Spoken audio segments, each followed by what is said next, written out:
นี่แหละเขาจุดศูนย์รวมของมนุษย์สิไปสวรรค์ก็อยู่มนุษย์นี้มันเป็นทางแยก3 แยก 4 แยกสิไปทางหลุดพ้นก็อยู่ในเมืองมนุษย์นี้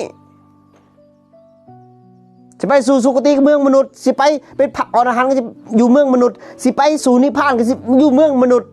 สิไปเป็นเปรตก็อยู่เมืองมนุษย์สิไปเป็นสัตว์ในละสารอยู่เมืองมนุษย์สิตกนรกก็อยู่เมืองมนุษย์นี่เขาให้โอกาสเป็นศูนย์รวมกันทุกคนที่เกิดมาแล้วแยกสิไปใส่ก็ไปทางนั้นสิไปสวรรค์สิไปนรกมันอยู่ที่จุดรวมศูนย์รวมของมนุษย์นี่จะไปสู่นิพพานจะไปสู่เป็นพระอรหันต์เป็นพระอริยเจ้าก็มีสิทธิ์เลือกเป็นมนุษย์แล้วอย่าให้มันต่ำลงกว่ามนุษย์อีกเลยจิตใจของคนนี่มันเป็นเปรตเป็นม่านมันมักสิ่งที่ของต่ำๆข้าเจ้าบ่มีสติคุมมัน